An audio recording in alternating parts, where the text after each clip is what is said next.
commissioners to order. Mr. Evans, would you please read the safety instructions? Yes, sir, Mr. Chairman. I'd like to call Ms. Natalie Best to read our safety instructions for tonight. To provide for the safety of those attending this meeting, I want to give the following instructions in case of an emergency. First, please take a moment to note where your exits are. If an emergency arises that prompts us to evacuate, I ask that everyone exit this room in a quick and orderly manner through one of the two exterior doors, one to your right and the other behind you. Once you exit the building, we ask that you safely cross Bramble Street to our parking lot to be safely away from the building. Our staff will help provide direction and assistance. In the case of a tornado warning, we ask that you exit this room into the hallway where we will remain until it is safe to exit. In the event of an active shooter in the building, we will run if there is an accessible escape path. Try to evacuate the premises. Hide if you can't evacuate. Find a place to hide where you are less likely to be found. Lock any doors that you can. Fight as a last resort and only if your life is in imminent danger. Our staff will provide assistance on what to do. Thank you for your attention. Ms. Evans, would you please offer? Dear Heavenly Father, we do thank you for another day of life, health, and strength. Lord, we thank you for our being together. Lord, we ask you to continue to keep us all on one accord.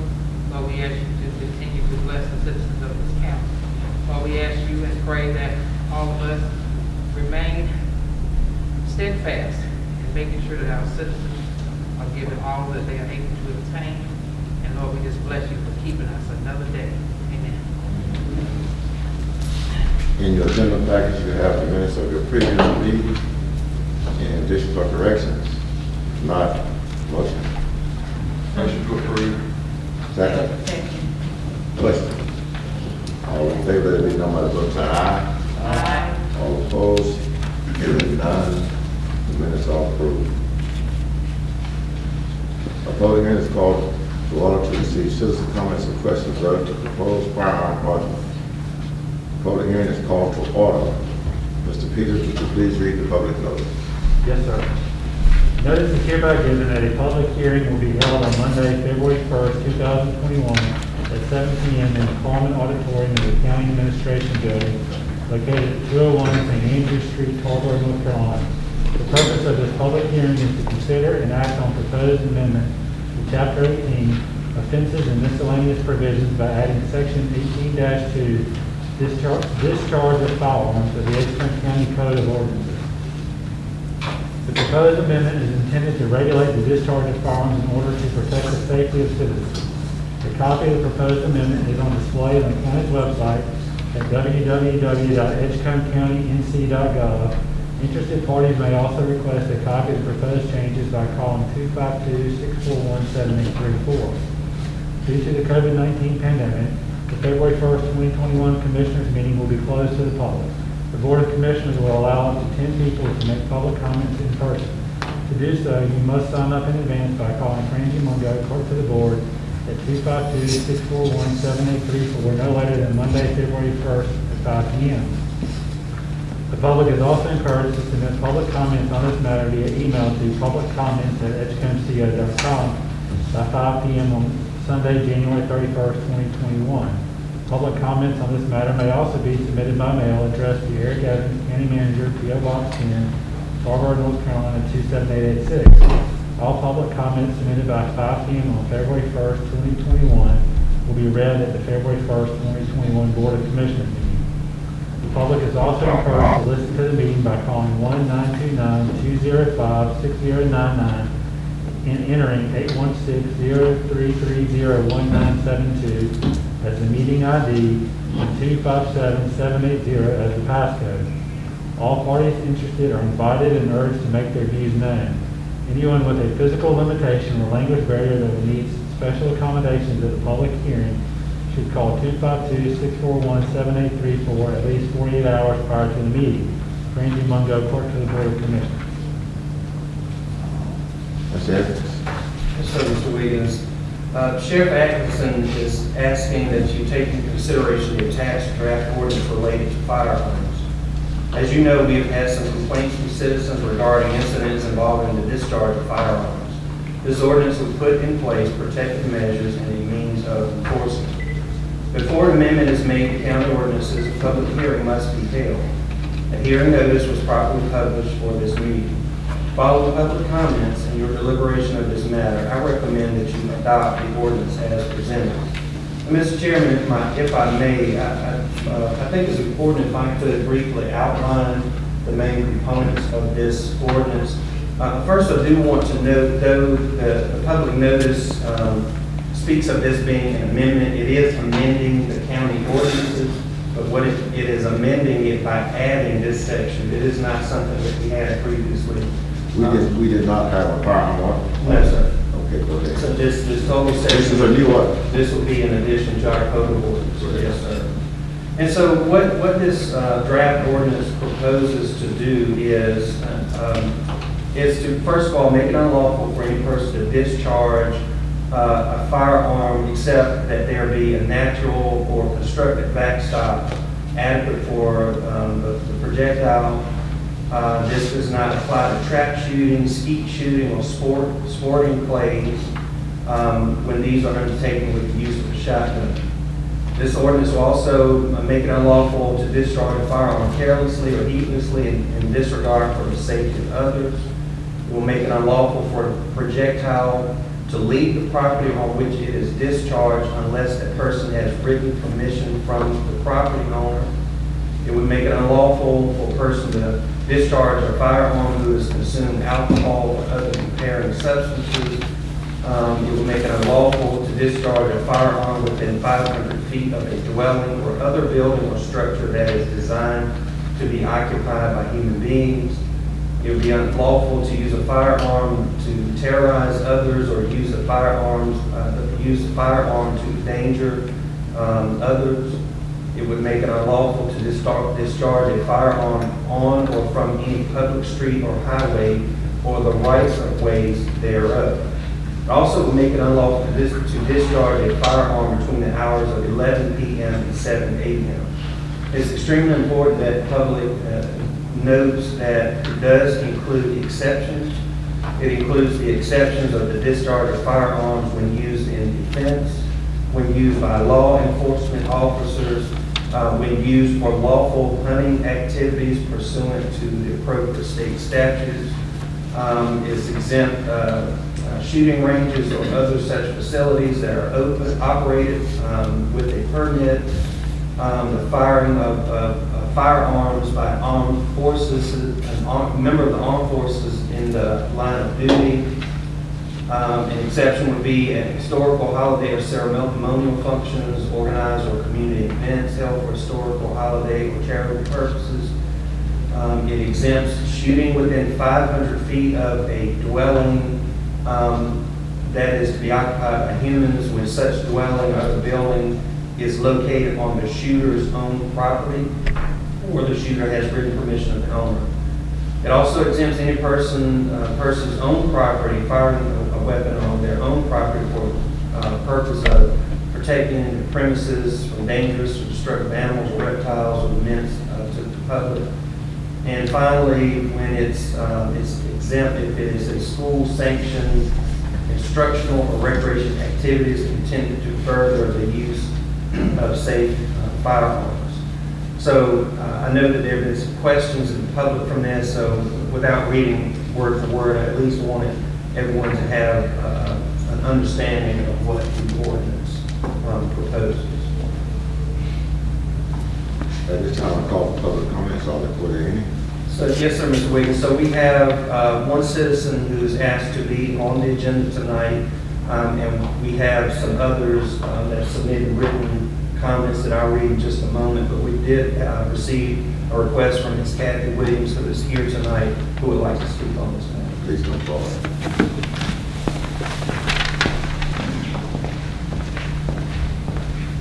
Hey, Kathy Williams, 22A Private Drive, Providence. The only issue I have with it is in the exceptions, number 9. Shooting on a person's own property for the purpose of protecting the premises or its occupants from dangerous or destructive animals or reptiles that are a menace to public health and have become a nuisance upon the person's premises. Mr. Evans, I apologize, I only printed one copy of this, but there are several reptiles that are on the federally protected list in North Carolina, so I think that should be considered. The other issue I have is there's no definitions of nuisance. So somebody's dog getting into my trash may be a nuisance to me, and I'm gonna shoot that dog because basically you're telling me I can. In my opinion, number one under the exception, when it is used in defense of persons or property, should cover that. Animal services is typically called when there's an issue with wildlife, like a raccoon or a skunk or a possum. Most people don't handle that themselves anyway, but that's my only issue with it, is number 9. I think the way it's worded, you're giving people permission to shoot some animals that they probably shouldn't, because since it's not defined, but my definition of nuisance may not be like yours. Thank you. Remember, it appears that number 1, I would agree with you, would allow me to shoot those same animals that you're talking about. It would, but number 1 doesn't specify nuisance. Mr. Peters, you got it now? Well, yes, sir, I think it's important to note that this is not giving citizens rights. These exceptions are keeping the new ordinance from taking away rights. So as they are now, this doesn't give the citizen any more right to shoot a dog in the trash than they have right now. This is accepting the things she's described from the new ordinance, the new restrictions. Any other So, questions? whatever is legal now or nuisance now would stay the same. This is not adding the ability to do those things. So we could do it without one, is that what you said? Yes, sir. Whatever you can do now, you will be able to do after. This is not adding things. Any questions? I interpreted it the way that she did. So, to me, it would be confusing. And Because most people don't know what the ordinance is now. There is no other. right. So this ordinance is, if it was passed, is enacting certain new restrictions, like not being able to shoot after 11 p.m. Except under these 9 or 10 exceptions. So if the exceptions don't add rights that people already have or don't have already, it's just keeping the new ordinance from restricting whatever rights they have now. So I guess I'm not explaining it well, but nothing, shooting these dangerous or destructive animals is nothing's changing. They can still shoot the 4th of July Well, in their yard. if it's in their yard before 11 p.m. and doesn't cross any other property without the owner's permission, and is not, dangerous or reckless, and within 500 feet of a dwelling house, it fits within these. May I ask a question? Yes, ma'am, Brenda. So, I understand what you're saying, but if, right now, if I shoot your dog because it got in my trash, then the sheriff's office could actually charge you with animal cruelty. And it's a felony to shoot somebody's dog. So, that's why I don't understand the wording, because you're saying there's an exception to this rule that says you can. Does what am I, I does understand. it make sense what I'm saying? I'll address it if you like me to. So please address. This doesn't change whatever criminal laws are. Okay, so just because it says that it's okay to do It it, doesn't say it's okay to do it. It says the new ordinance doesn't apply to that. okay? So Well, if and it's against the criminal statute, it's still against the criminal statute. Okay, so even though there's an exception to saying that it can be done, No. It doesn't say it can be done. It says it's an exception to this one. okay. That, I understand what you're saying now, but it did not read that way to me. So, So do we okay. need to have that part in there? Well, not in my opinion, but if there's a lot of, concern about that, we can maybe add in a sentence that this does not affect any existing criminal statute. Right. That would make Thank you. a total difference. Where would you add that, Mr. Peters? I would add it at the end, after the enforcement paragraph, Mr. Whitman. After that last paragraph labeled enforcement. State that. Yes, sir. This ordinance shall not, well, we may have to clean it up later this week. The general principle will be that this ordinance shall not affect or contradict any existing criminal statute.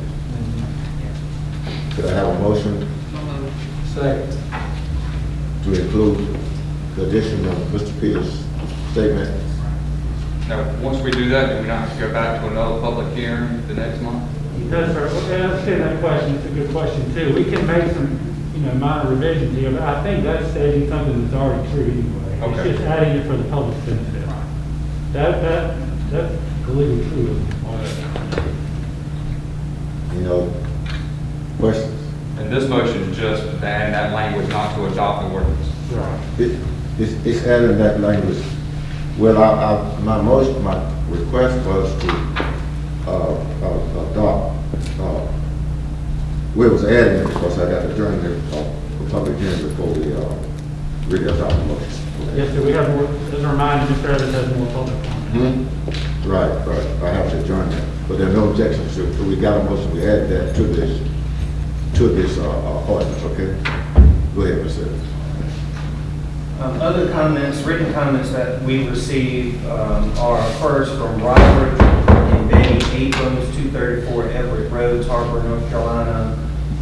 This actually came via phone call. They noted that they did not have access to a computer.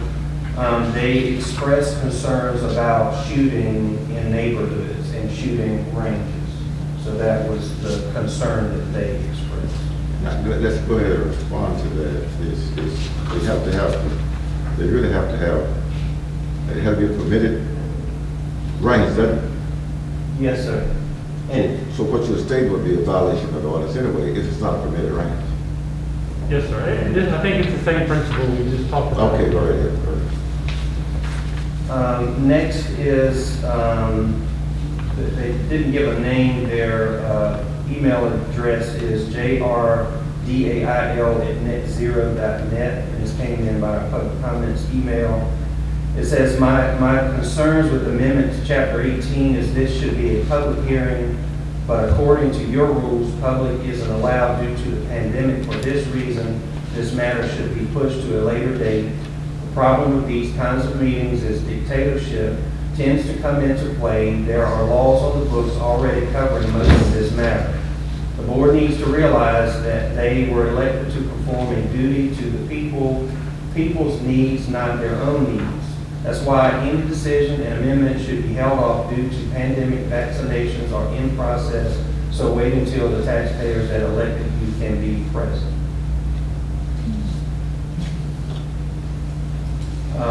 The next is from Kim Whitehurst. No address was given. This came in by email. I live in a residential neighborhood where neighbors use firearms just to be shooting. It scares my dogs and horses, and you can't even stay outside and enjoy your own yard when this is going on so close to you. They also use something that explodes, and I have been told by someone it is probably tanzanite. I'm not against owning firearms as I have some myself, but I do feel the county should prohibit them from being used in a residential area around pets and children. They also shoot all fireworks any old time, and they should also be prohibited. I pay taxes just like they do, and there's a time and a place for everything. This is public comment by Sue Via, V-I-A, no address given. I would like to express my concerns about the firearm ordinances in Edgecombe County. I live in a neighborhood near Canita. My granddaughter and my neighbor son ride their four-wheeler on the edge of my uncle's field. Several of us ride our golf carts on the same path. This field backs up to several houses. One of the neighbors has recently built a firing range right next to the path. As he was building it, I walked over and expressed my concerns with him about the safety of my granddaughter and neighbor's son riding their four-wheelers on this path. He informed me that he was not concerned about the safety of my granddaughter. Maybe he's not, but I am. Last Saturday, they were out shooting with friends for about 2 hours. My dogs were scared to death, and it took me hours to calm them down. One of the shots was so loud, I thought it was coming through my window, and I was petrified. I'm afraid to come out of my house. I do not think a firing range should be allowed in a residential area. Where do the kids ride now? On the street? Which is safer? I appreciate your consideration in this matter. Please help me keep my granddaughter safe. Sue Villa. This is from Tammy Villa. No address given. Thank you for allowing me to share my concerns about the regulation of firearms in Edgecombe County. My neighbor has a shooting range at the back of his property. There's a path that many of us ride bicycles, four-wheelers, and golf carts on that he was well aware of prior to putting the shooting range in that location. Several of us shared our concerns with him. He informed us it was his property and he could do whatever he wanted. There's a blind spot coming from one direction in which we cannot see them and they cannot see us if they are out there shooting. We brought that to his attention as well. It is built with railroad cross ties and has no dirt, sand behind it. My mother called the sheriff's department to express her concerns about the shooting range. A deputy came out and talked to the property owner and looked at the shooting range. The deputy called my mother and said that there was no ordinance against it, but she could call if the shooting became excessive. Last Saturday, there were 4 people that were shooting for over an hour. A neighbor called the sheriff's department to report peace disturbance. And a deputy came out, but they had stopped shooting by the time the deputy arrived. I'm a gun owner, but I paid to go to an indoor shooting range because I have more respect and concern for the safety of my neighbors. Please help keep us safe. Thank you, Tammy D. This is from, no name, but it says from kipperann@suddenly.net. No address given. I live in a residential area in the county. I'm very concerned about the frequency of gunshots. A stray bullet entered my home just after midnight on November 1st, 2020. The deputy retrieved a 45 caliber bullet 10 feet from where I was sleeping. I no longer feel safe in my home. When I hear gunshots, I'm terrified that the bullet is going to hit me or my home. It is a, quote, normal occurrence out here to hear gunshots all hours of the night, especially on holidays, New Year's Eve, July 4th, etc. Now, one of the neighbors has built a firing range in his backyard within 50 feet of other homes. When they have friends over for shooting practice, it sounds like a war zone. There are 4 other properties that adjoin his property. Suppose all the neighbors decide to build a firing range in their backyards. With the increase in gun sales and the desire to, quote, target shoot, without some rules and regulations in place, this can get out of hand. Not only is it dangerous, but it is a noise nuisance. The majority of us are dog owners and the dogs are terrified as well. Where does it end? Thank you for your consideration. And this is from Joseph Dale, D-A-I-L. I am a county resident and live on Highway 64 alternate 7 miles east of Tarboro near Canita. I've raised rabbit beagles for over 40 years. I currently have 9 beagles. My dog pen is at the back of my property. My neighbor has recently built a makeshift shooting range at the back of his property, 60 feet from my dog pen. I, along with other neighbors, expressed to him our concern for safety and noise. He informed us it is his property and there was nothing we could do about it. I also told him that the repeated shooting would make my beagles gun-shy. He told me that wasn't his problem. It was my problem. He has been using the shooting range for approximately 1 month. In that 1 month, I have 2 beagles that are now gun-shy.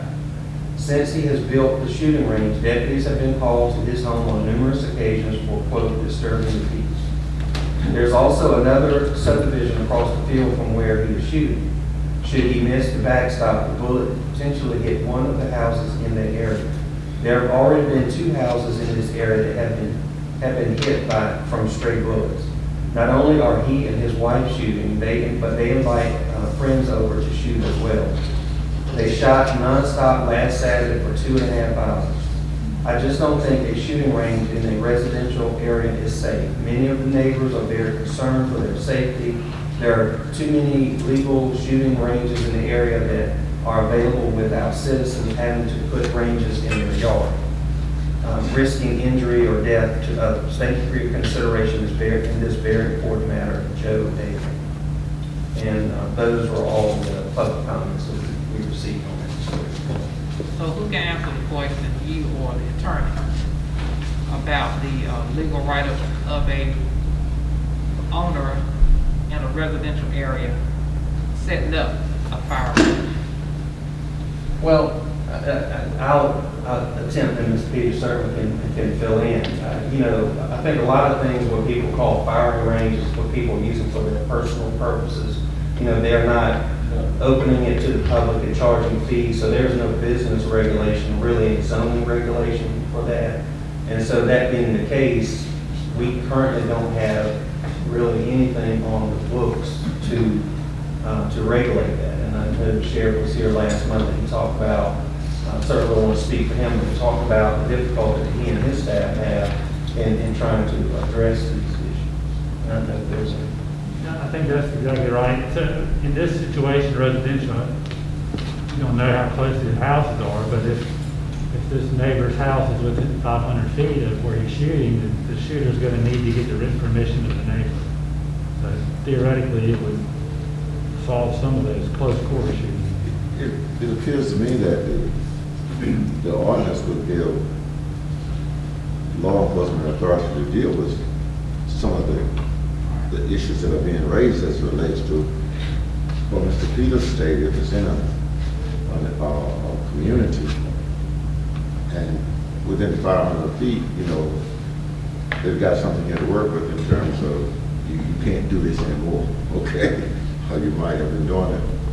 And just me looking at it appears that, you know, even with some of the makeshifts and other, even if they're legal, it might give law enforcement, you know, to make sure that the backstop is adequate to do those kinds of things. So just based on me listening and even listening that it will address some of the concerns that some of the people have raised, and it will help law enforcement to probably go a step further in the investigation. That's kind of the way I'm reading. Except, it says the exception is if the structure is located on the shooter's own property, or if the shooter has the written permission of the owner. In other words, if they were firing a gun on their property and it comes within 500 feet of a dwelling, that is their own dwelling on their own property, it's not a violation of this ordinance. If it comes within 500 feet or enters the property of someone else, then it would be a violation of this ordinance. Without written permission. Without written So permission. what rights do those people have? I mean, I hate to hear somebody, you know, taking go outside. You read 6 or 7 letters from concerned citizens about that one thing. Right, so right now, it's like we were saying, there's little to help in this proposed ordinance. Okay. It did say, it did say, I heard 2 or 3 of them were saying like 10 feet, it happened 10 feet from this. See, this 500 feet here will put them in violation. That's right. Okay, so then we do have a little something that the law enforcement. You know, on some of these examples, it sounds like a few of them were related to the same property. It sounds like 2 or 3 of your 6 were all the same property. They also didn't say how far the dwelling was. They could be at the rear of a field that has a property line that they neighborize their golf carts on. They still are outside the 500 feet. So that doesn't know that our proposed ordinance is going to help these folks at all. I have a concern with the 500 feet. If you do the math, and you do 500 feet in a square, that's 5.7 acres of land. Someone could go out in our county, we're a rural county, they could buy 5.5 acres of land and will not be able to discharge their firearm without having to get permission from somebody next door. I think 500 feet is excessive in a rural county. 5.5 contiguous acres, you still would have enough land to be able to go out and discharge your own firearm without your neighbor giving you permission. I think 500 feet is excessive, and I would suggest that we reduce that to 250 feet.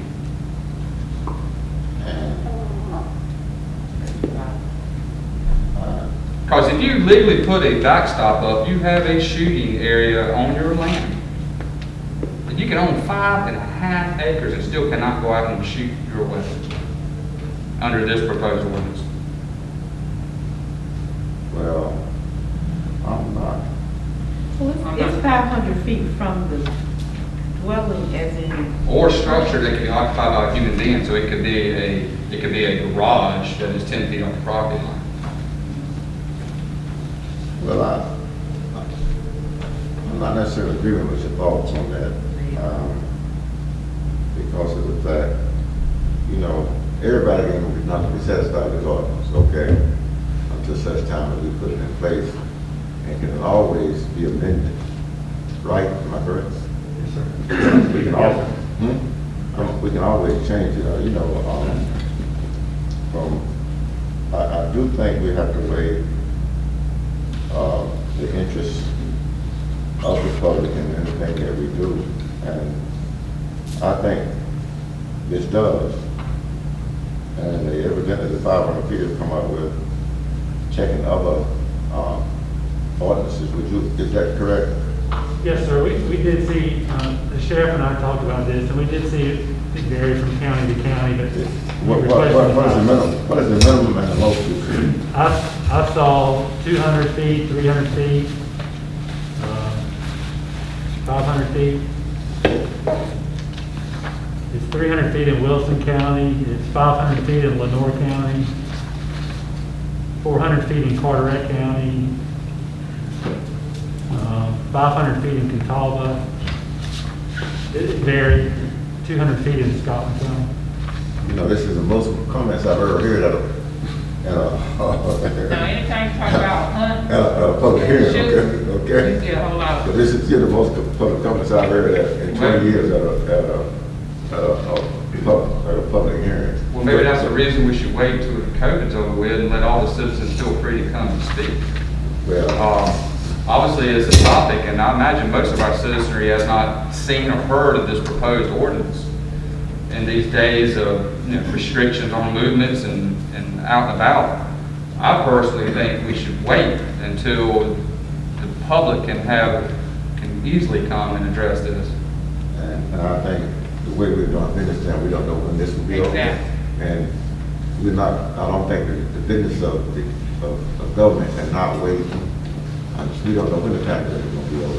Well, we waited 300 years and we haven't had one. We can wait a few more months. And we disagree. Okay. Okay. Are there any other comments, sir? I'd like Mr. Wooten to explain the arithmetic to me seriously, because I'm off on the 5 acre. 500 times 500 is 250,000 square feet. There's 43,560 square feet in an acre. Right. So it takes 5.7 acres to exceed. And if you wanted to shoot on your property, your adjacent property owner had any structure that could be occupied by a person, it could be an outhouse for that matter, you'd have to get permission from them. They could build that right on the property line. But they just have to be 500 feet away from the dwelling, according to this, right? But I'm saying you could own a 500-foot wide parcel by 500 feet. Yeah, Or you say 480, and somebody else could have a structure built that a person can be in. You could not be far enough away on your own property from that structure. You literally could own 5.7 acres of land, and you still wouldn't be far enough away. you're right. Let's think about that for a while. Well,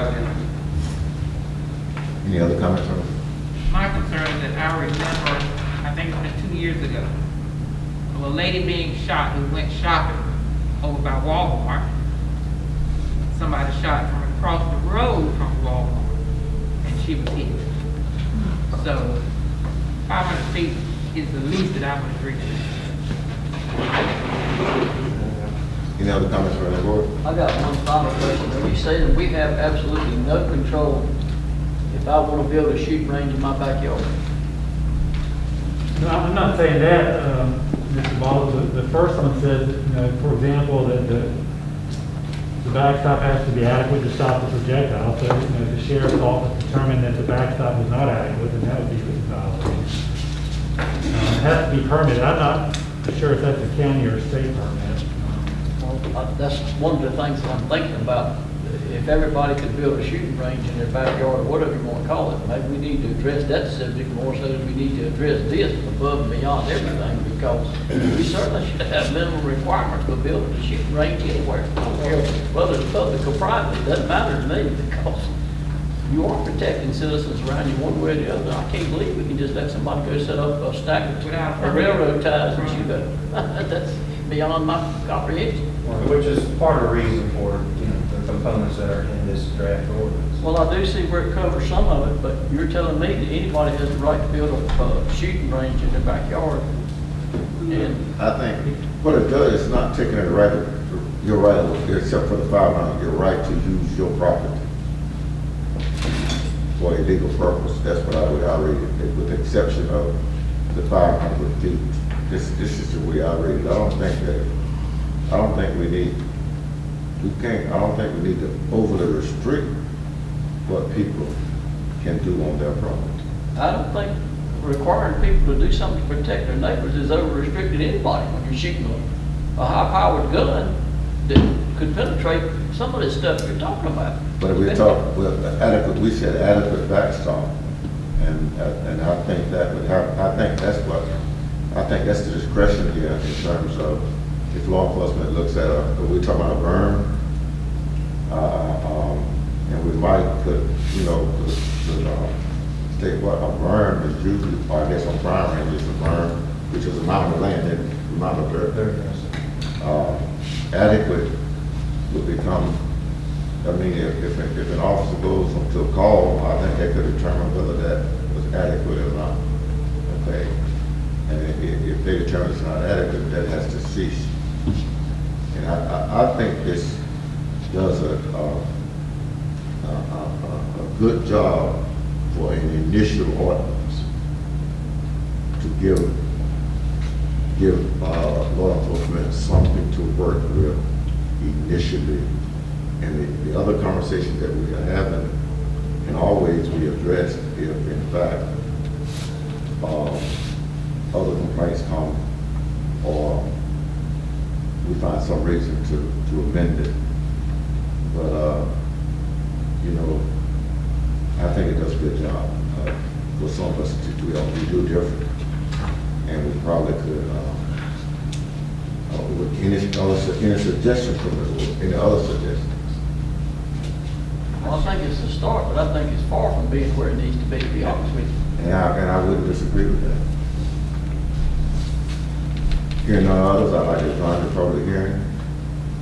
And it's recommended that we approve the ordinance. Is there a motion? Questions? All in favor, let it be known by the vote sign aye. Aye. All opposed? I oppose. Hearing one, the motion passed 5-1. Schedule appointments. That's it. So, Mr. Wiggins, first I would like to invite Karen Lampell, our health director, to the podium. She's going to give you an update tonight. In particular, she's going to talk about the vaccine.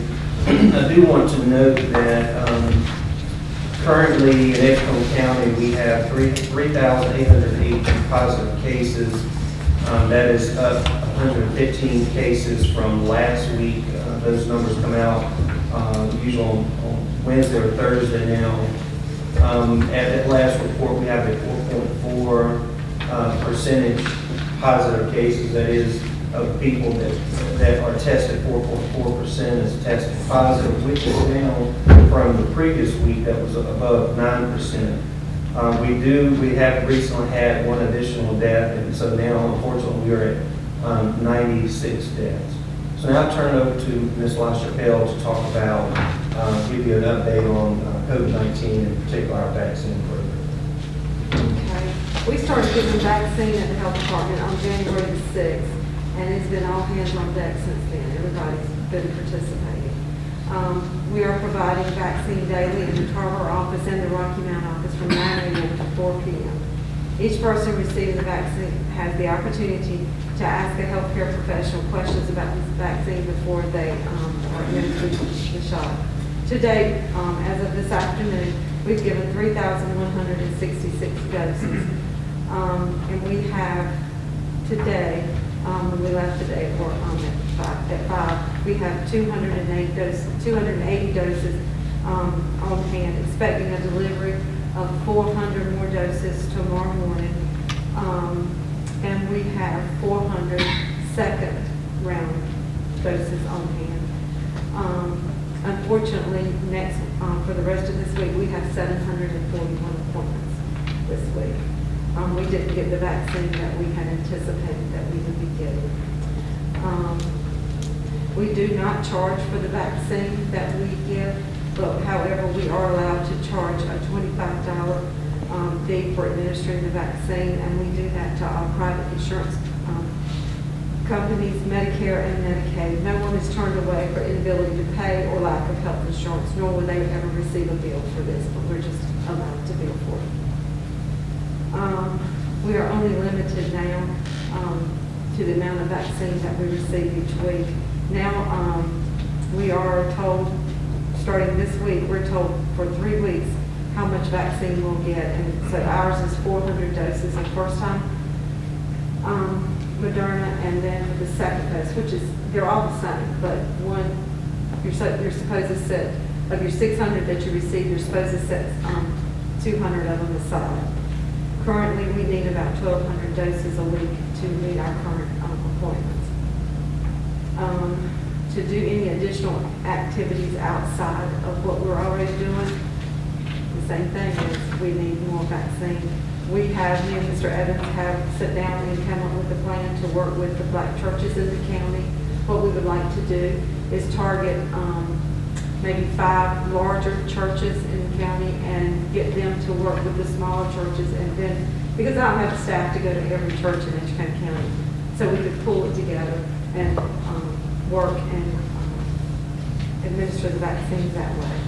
So that's something we have waiting, ready to go. And believe you me, I begged from everybody that I know to see if I could get vaccine. The hospital president, Mr. Hines, did give me 800 doses of what they had early on. I was real appreciative of that, but that has long been gone. Staffing, we are very fortunate. We have some volunteer staff. We have some contract staff. We are using some staff from the National Guard. We have faculty from ECU, and soon we'll have some faculty and students from Edgecombe Community College, and we're looking forward to using some of the EMTs and paramedics from Edgecombe County Rescue. The only problem we have right now that is, like I just said, is we don't have enough vaccine each week, and we have a backlog of hundreds of phone calls that need to return, and we're doing the best we can. Because it takes just about everybody we've got on deck to administer the vaccine, we have 3 people that are pulling the phone calls off of the answering machine, and about 3 or 4 returning the calls and setting up appointments. I think our staff has done a really good job. We've gotten a lot of compliments on Facebook and on the newspaper and things like that. So I think staff has done a good job, and we'll keep on this for quite a while. Questions? How far are we on your Chromebook law of returning calls? I would say we probably still have, last I looked, probably 700 or 800 to return. I mean, But there's, my thing is right now, and we put it on Facebook and on the website. I mean, returning calls are being we get, but I don't have any vaccine to give. I can only right now, because I'm going to run out this week probably. So next week I can only count on the 400 that I get plus the 200 spare that I have for second doses. so we can't even call up, no, it's not, we don't want to give you an appointment, we don't have the vaccine. We will work on that list, absolutely, but as she's mentioned, this is quite a list. I mean, those calls pour in every day. And if I could, Mr. Chairman, just to underscore the point, I think it's important for our citizens to understand. I know a lot of people are interested in getting the vaccine, anxious to get the vaccine, and we're glad for that.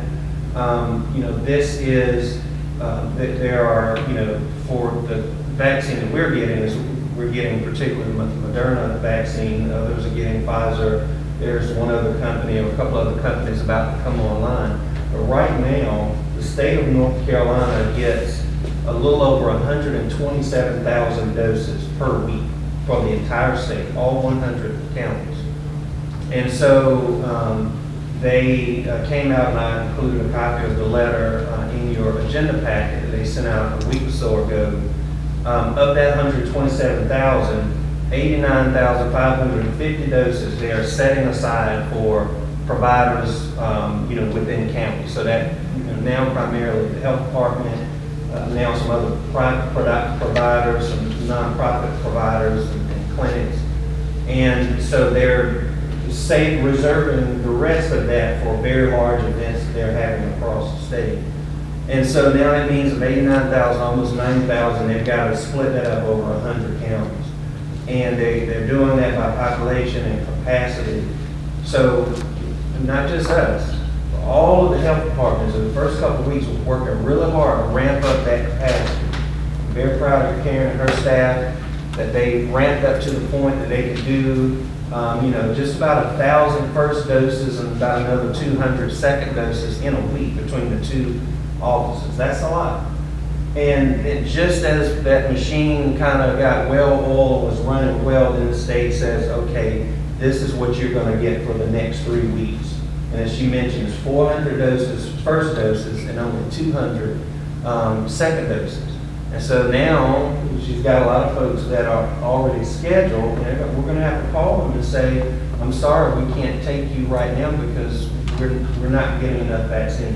And this is, I'm sure, just every county manager, every health director in the state of North Carolina is having a similar conversation with their board of commissioners trying to explain this. So we're not in this alone. It's a difficult situation. And so I said that so that we, and especially our public, can understand that if you're not able to get it now, or it's pushed off for weeks, it's not because we don't want to be able to get the vaccine to the people who want it. We desperately want to do that. And also to add to what Karen said, the state has been really pushing, and I think rightfully so, for all counties, health departments, private providers to go the extra mile to reach out and serve what they call marginalized communities. And so I think that's very important. And so that's part of the plan that Karen just mentioned. You have a copy of the letter that's going to be going out to churches in the county. We're going to be trying to accommodate as many of those as we can. Part of that effort is not only to reach what's typically historically underserved communities, but also we hope to then, for events like that, to be able to tap into some of that reserve that they're holding back for the large events in marginalized communities. So we hope to be able to, in addition to the 400 and 200 that we're getting weekly, to also be able to get some additional through this approach. So it's a tremendous amount of work. And again, Karen and her staff have, I think, done a great job. It's not gone perfectly. It wouldn't be for anybody. Just to remind us and the public that right now, even with what we have, can only be given to those in the first two groups, which is healthcare workers and long-term care staff and residents, and also older adults, and that being 65 plus. I do want to point out this: when you came in, you saw the large truck that's parked outside. You'll hear a little bit more about that in our update on emergency services, but we wanted you to see that. That was owned by the community college. They were able to purchase that several years back with the Golden Leaf grant. They used it for training, and then they got to the point they really didn't need it. And so after a conversation between Dr. McLeod and I, the Board of Trustees voted to give that, and with permission from Golden Leaf, to Edgecombe County. We were able to use some COVID funds that we received to do some upfit inside of the truck. So it's, for the long term, it's going to be our mobile command unit. But in the short term, we can definitely use it for when we're able to go out to the community and do community vaccinations or testing or what have you. So that's just one tool of many that we're going to use to try to make sure we get it to the people. I have a question. I was going to respond to this, Commissioner. Oh, I'm sorry. One of the things that we we are doing right now is we're cleaning up our list, because some people will call 7 and 8 times. So right now, while we've got this little downtime, we are trying to clean it up, and some of them have gotten appointments. So we're trying to make sure that we're cleaning up the list and Well, I was ensuring. also gonna ask if I can come in on Saturday and help you return phone calls. I'd be glad to do that. Okay, I'll let you know. Ms. Banks? Okay, now when you, let me understand, you give the vaccine, then it's a 28-day? The one we have. And what happens if you don't have it in 28 Well, days? it's not exact 28 days. Oh. It can be, one of the things that we did, and I think it was pretty smart that we did this, is when you came in for your first dose, we gave you an appointment for your second dose. So it's within. Okay, so you kind of keep it now. I was just wondering if the 28-day came and you didn't have it to give to them, how does it affect the individual? It doesn't. Yeah, well, for what we've got, the other thing the state has now told us that we have to do is if anyone comes to us to get their second dose, we have to give it to them. Okay. But I don't get that dose for them. If they got it in Mecklenburg County, Mecklenburg County got that dose for them, and I can't call Mecklenburg County and ask to give me some vaccine. I can't do it. So, one of the things I've been having a discussion with Mr. Evans, that's kind of the reason for this update. I expect this update every week. Okay. And one of the reasons we wanted this update, because of all those questions that are being asked, and we're not getting the vaccine, and we thought that we could at least get this public conversation going with the TV and the media here would help us in terms of getting these answers out there. And Mr. Evans and I was talking about some other things that we might just need to do to inform them, but we're not getting the vaccine. If we're not getting the vaccine, there's no way to keep up with the appointment in terms of, we all have a question. I've been getting some of those questions about people not getting phone calls back, and that triggered me to call Mr. Evans just to see what we were doing about it. And we do need to do the best that we can to get back with them, and I think we are. And continue to work on other ways of getting out there and informing the public of where we are in terms of and what we're trying to do to make sure that everybody gets vaccinated. And in the other conversation, and I'm understanding, people are coming from cross county lines, so a lot of people are getting, a lot of other people are getting from cross county line. They're coming where they can get better service too. Okay, good. You had a point. Yes, sir. Thank you, Chairman Williams. Mr. LaChapelle, so get me straight. Let me make sure so that we can relay this message on to those that call and in our areas. Currently, we don't have enough vaccine to meet our demand. Those that ask us, should they still call for an appointment, do we inform them to wait for a couple of weeks? What should, and let me go one other further why I'm asking that question.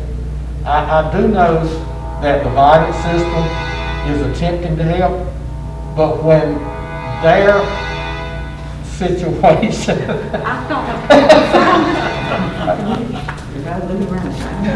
I'm sure somebody called me an appointment. Somebody trying to make a point. Call and answer that question. I knew it was an important question, but I didn't need sound I thought it was effects. a train. I'm sorry. Not being judgmental, but I'm gonna just tell it like it is. The Divided system has gone now so that you have to get online, and I'm sorry, but a lot of 65-year-olds, from 65 on to whenever, them getting on their website and going through their questionnaire and getting scheduled, and from what I understand, when you do your questionnaire, you're looking at a place that you might can get scheduled when there's 1,000 other people looking, and by the time you click on it, somebody else, Billy beat me to it, so it shoots me off, I'm gonna do it again. That's futile. So we're just looking for, what kind of advice am I supposed to give these people? Okay, so this has worked really well. A lot of people have done this. Gathered up, I know Dr. Corbett. She gathered up a bunch of folks in your community, got Yes. their name and number, Yeah. and faxed it to me. That works really great. The other thing about that, I agree with you. So the system that the state gave us to do this is called CVMS. CVMS does not work every day. Okay, right. And so we had a lot of especially early on, a lot of doctor's offices and dental offices going on to get their appointment. And they were getting kicked off because it said they were not a healthcare provider. So we realized early on that that was going to be much more frustrating for our citizens than it would be for us. We still have to enter into CDMS. So what we did was we opened up our EMR, which is our medical record, and we're using the appointment schedule from there. So that's where you call in, you get an appointment, and when you come in to get your vaccine, you fill out a paper form. So from that paper form is what is required to go in CDMS, and then I'm using the National Guard and three other staff that take it from after we finished today, after we gave 100 some today, we took those individuals took all those forms, and tomorrow morning when we get back to work, all those forms will be entered. So we're entered today. So the public does not have to do it with us. So are you Did that suggesting make we do sense? what Dr. Corbett did? Are you suggesting that we do what Dr. Corbett did, we get you the list You can. of folks, what you need, the name, address, and what? They- Correct? And it'd be nice if you could get their address, but that's just something you're gonna put them in the system and call them with their appointment. That would help us be a little faster. You need a phone number too. Yeah. I'll be glad to get Mr. Evans the form that I've already got pulled together for that. Yeah. Well, one thing I want to let you know, before I left home, my husband, he asked me a question, and I really could not answer it, and I thought, I ain't thought about it. So I contacted my congressman, since I know that he sits on the health committee, okay? And I told him, my husband was asking, so many people at his job are coming up positive, all over the planet. And he said, now, if we can't work, the economy is gonna go down. So we're, although we love and wanna make sure everybody gets the vaccine, has anybody thought about the working person that is under 65 years old, who is way down the list? What that is gonna end up doing to our economy? And I was like, man, I hadn't even thought about that, but you're right. He's like, why didn't they set up something where they can go into these plants to make sure all these people can get vaccinated, so they can keep working, so that they can keep buying and keep paying their taxes? Okay. So when I presented that to Congressman G.K. Butterfield before I left home, he said, Val, you know what? We really ought to be thinking about that. And I said, yes, we really, really should. One of the best ideas my husband has given me in a good while, so. But he's gonna talk to the health committee. And I said that you need to talk to the president and everybody that's in charge of the vaccine, because you really need to think about that. Most of our working people are under 65. And I don't know if we can go 6 months waiting for them to get the vaccine. Just so you Because know. in 1 week, he's had 3 on his job who are out. One who's been out for 6 weeks already. Well, Dr. Cohen, our Secretary for Health and Human Services, her office makes the decision on when you go to the next phase. I don't make that. Well, I'm sending it to the governor too, Okay. through the association. Ask us for some vaccine. You I know thought I asked. everybody but you. We here, so. Any more questions? I got one quick question. Go ahead. I booked Mr. Evans for a couple of days, so the phone snafu has been worked out completely. The phone, Right. it's better. Okay. It's better. People They were got a not- hotline too. Okay. Yeah, it's better, yeah. And so that's okay, I guess, but right now, we're just in a situation where we don't have the vaccine. But I do want you to know that I got a lot of calls from people who said that y'all did an outstanding job, and they were very pleased with the way it was handled from through Edgecombe County. We've got it down to science, I would say. Good job. Also, Science changing daily. Go ahead. by the Edgecombe Hospital, they're getting 100 doses a week, and Freedom Hill is getting 200 doses of vaccine. And So how long has Freedom Hill been getting on? This is their first? this was their first week. And just to note, if I could, Mr. Wiggins, regarding your point about how it was working, and the people who get an appointment and go in, is very little wait. We have not done mass vaccination with people who've been waiting in long lines, and I certainly can understand some counties taking that approach. The downside to us having it so, I guess, user-friendly, you would call it, for those who are able to get scheduled, is that people come in across from other counties, and we can't turn them away. And so, especially in Rocky Mountain, we're seeing a lot of Nash County residents coming to the health department, or have been to the health department to get their vaccine there, so. I think that's a major thing that we have to get out to citizens who don't understand that. When they hear it, they're like, but I pay taxes in Edgecombe County. We didn't set this up. Go to the state, that's where it came from. Because I didn't know that myself until somebody called, and until I saw somebody in Pitt County over in Edgecombe County taking up vaccine that our people should be getting.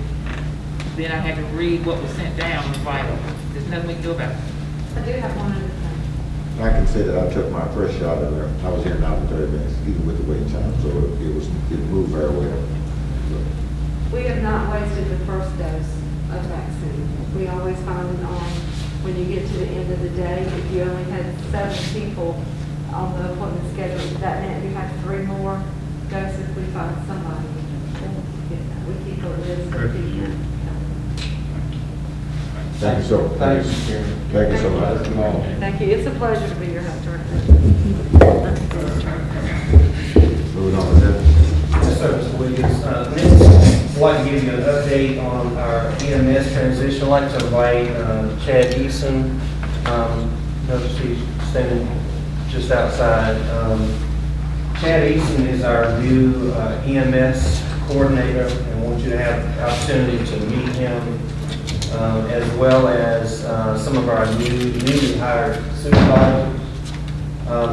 We now have I think 60 full-time employees and about 15 part-time employees. We still have a few slots open, working still trying to fill those. The transition has taken place, and our first official day was January 21st.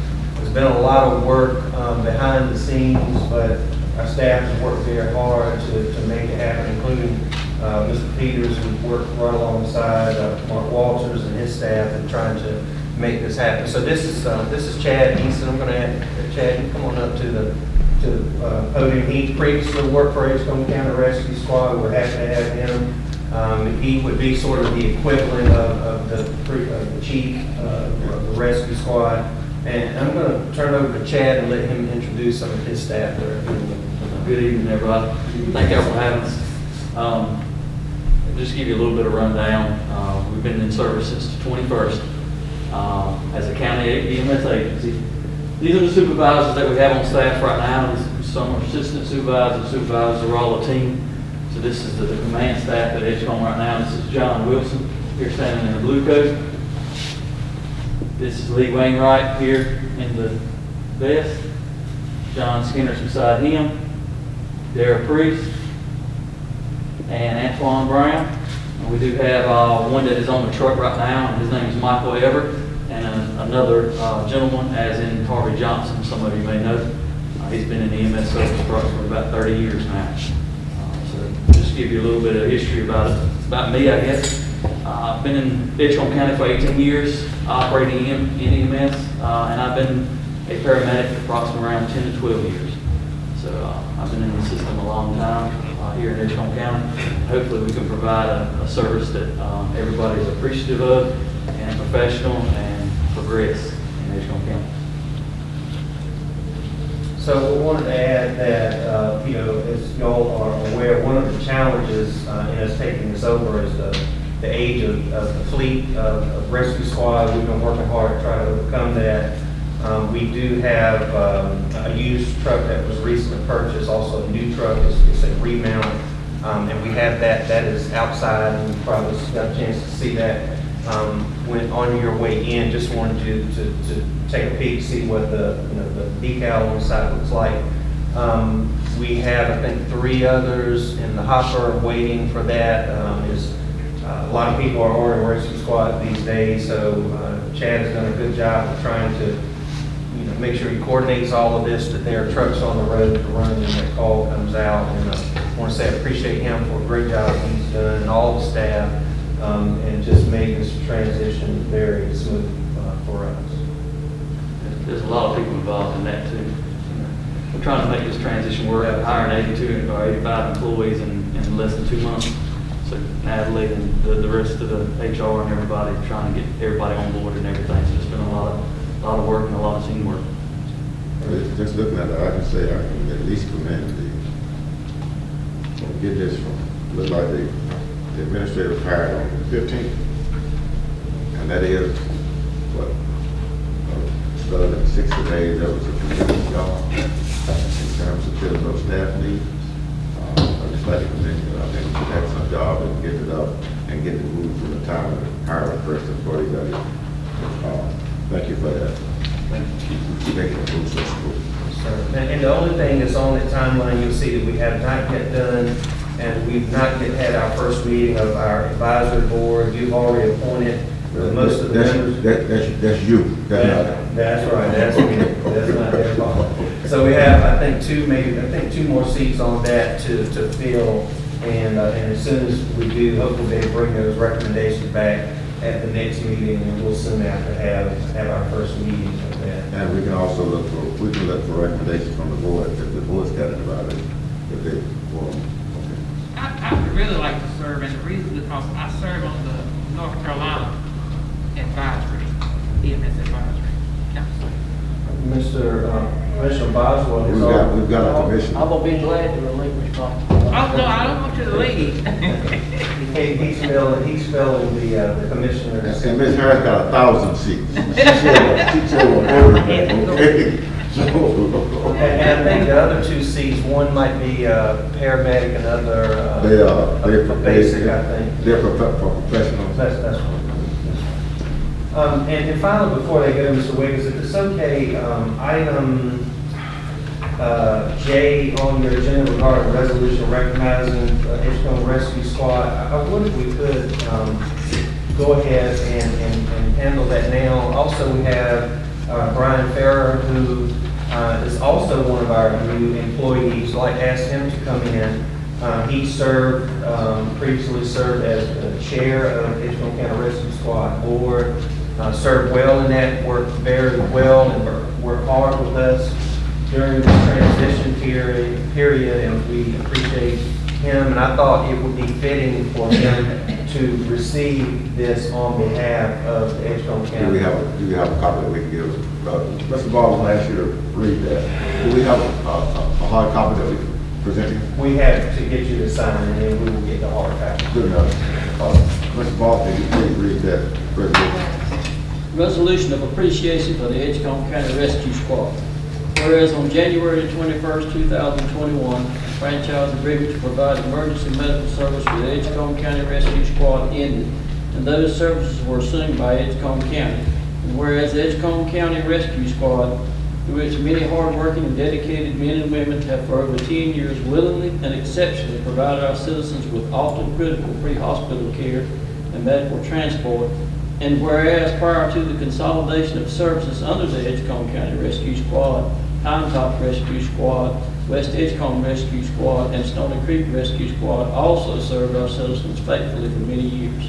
Now therefore be it resolved that the Edgecombe County Board of Commissioners hereby publicly recognizes Edgecombe County Rescue Squad, Pine Top Rescue Squad, and West Edgecombe Rescue Squad, and the many men and women who through those organizations provided exceptional care to our citizens.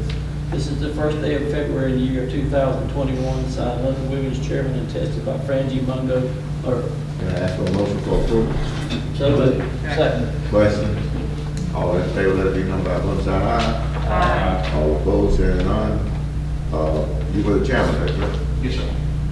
Thank you so much for your service and the service of all those that participated. You got any comments?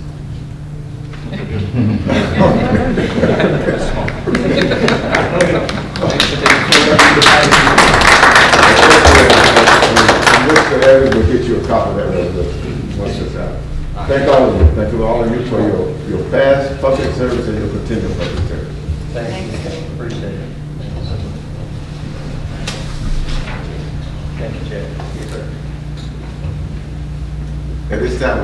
Public petitions, Ms. Evans?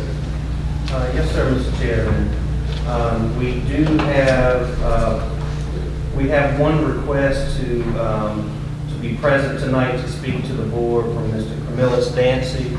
I'm not sure, okay. Good evening. Good evening. Here on behalf of the Rocky Mount NAACP, and I would like to leave this message with you. Demand for equity in policy and administration for the COVID vaccine. The Rocky Mount branch of the NAACP requests that the Edgecombe and Nash Board of Commissioners actually ensure that their departments of health do more to guarantee prioritization of Black and brown communities, constituents in the strategy and administration of COVID vaccines in their respective counties. Members of our branch are receiving scores of calls from residents in both counties that are complaining of rude treatment, deflection, denial of requests for registration for people who are included in Governor Cooper's priority designation 1A, 1B, and 1C, and unnecessarily erroneous registration policies that disparately impact Black people. Black people in both counties are not receiving callbacks on a timely basis, referred to other counties, asked to wait for another day, week, or month to register, told that the supplies are out, and otherwise discouraged from continuing in their rights to access the vaccine. Nash County Black populations are receiving the vaccine at lower rates than whites. Edgecombe County does not track or refuses to release all COVID data by race or ethnicity. These discriminatory trends add to the distrust and skepticism in public health policy and remedies by Black people for illness that die from other unnecessarily, and in this case because of fear and intentional misinformation. While we all recognize that previous federal government administration did not perform their public health responsibilities regarding the coronavirus for the entire United States adequately, much opportunity lies in the hands of our local public health entities. You have been given priority communities unnecessarily protected by the COVID.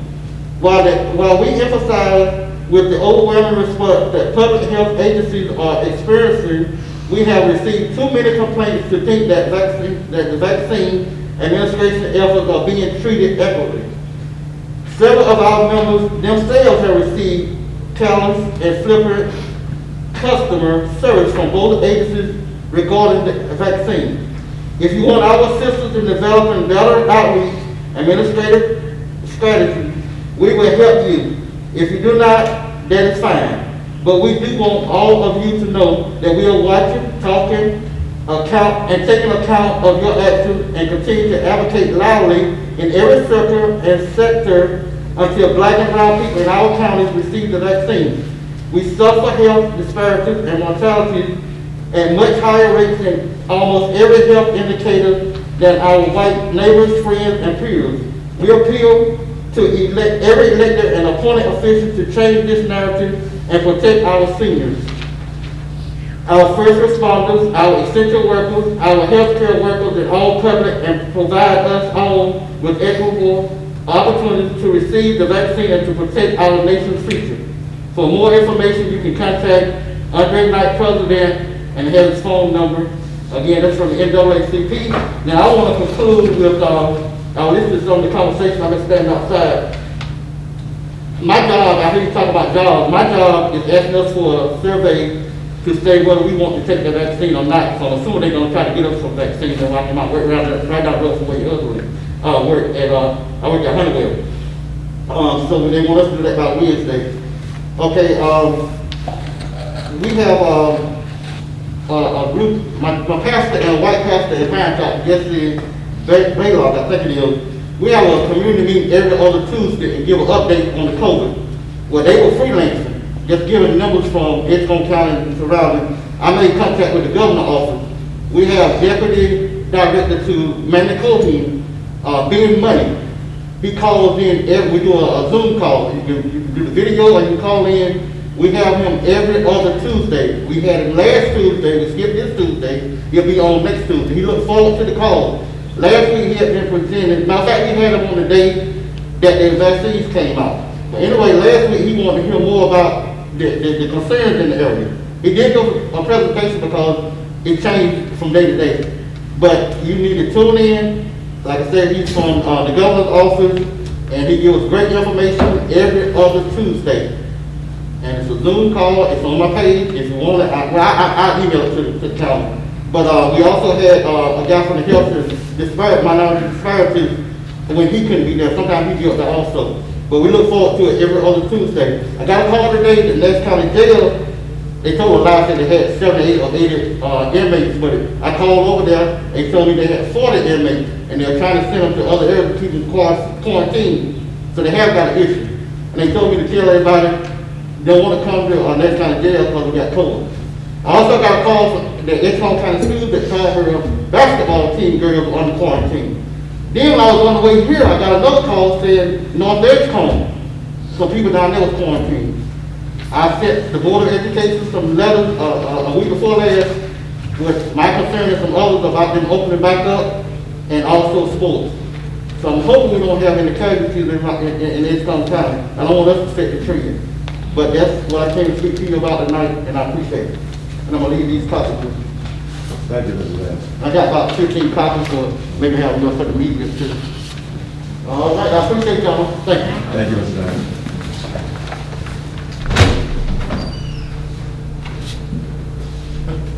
Some of the comments that Mr. Vance raised, I think, especially underserved communities, I think we have addressed some of that just before he came in. And we will address those, if there are complaints come in, we certainly want to address those concerns if they come in. But we understand that the underserved community probably has not been served throughout this country as they should, and we have started an effort to reach out to that. So work on some of that. Yes. Continue to work on that. Yes. Any other comments on the board? Moving on. I do have one other Go ahead. public comment, and this was sent in from Freda Ruffin. She said, "Good afternoon. I just wanted to address the issue in our county of trash that is overflowing on the side of the roadway. I reached out to DOT and was informed that they cleaned the sides of the roads for only 2 weeks out of the year. This was disturbing, especially now that our county is subject to flooding just with major rainfall and hurricanes. To me, Edgecombe County is living up to its reputation of not only being an economically poor county, but one that does not keep their, quote, house clean as well. My parents told me that you can tell a lot about a person by how they keep their yards. I believe that to be true. The pictures below, which you have a copy at your place, are off the exit ramps on Kingsborough Road. Please take the time to ride with the county that you serve and implement a plan to get our county up to standard. I will be sending more pictures as I drive through Edgecombe. Sincerely, Freda Ruffin."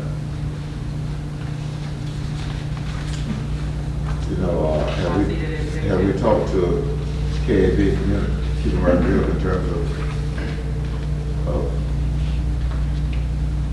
doing Yes. something to help us with it? Yes, sir. And they are actively recruiting, people to participate in Keep America Beautiful. They have, a couple of events throughout the year.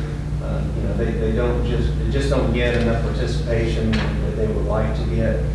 I certainly do not disagree with the condition that she describes. I would say that it's certainly not just Edgecombe County. You can drive just about anywhere in the state and see a lot of this. DOT did cut their funding to some of the roadside cleanup, but they were only doing most of the major highways and 64 bypass and not side roads. And it is a problem. It's certainly a problem. It would be one extremely costly for the county. to address. You could take a group and clean out a section of road today, and a week later, it'll almost look like that you've not touched it, and I think it's quite unfortunate. So I certainly empathize with her, with her concern about trash along the side of the road. Well, I do believe that we do need to take a look at the ramps. And see those most visible areas and those most visible areas in and out of the county. And take a look at those, because I do agree too, in terms of this, while DOT might not be giving us any money, still is, hey, it's our image, it's the county's image, and we need to try to protect it as best we can. Look at the possibility, see what can be done. Yes, sir. Also on that, I noticed, like, coming out of Rocky Mountain, this road, the DOT has cut it, and what they've done is cut up all the trash, and just left it there. So it ought to be that if they're gonna cut it, they need to get that trash up. I mean, they're cutting it up and that's making it Look like this. yeah, like they had to dump. Put it like this right here. Come on, some white teeth. I agree with everything the lady said. I exited on the 95 and looked at that, just could have been a picture of that. It's universal. Tell me what this is right here. Is that an animal or what laying right there? It look like some bags of trash, several bags. That's what it look like to me. Somebody was just driving that trash along. Probably a buried trash can. And they threw it over there. Threw it on the truck. I just wanna make sure it wasn't a bear. Anything else for publication? No, sir, that's all.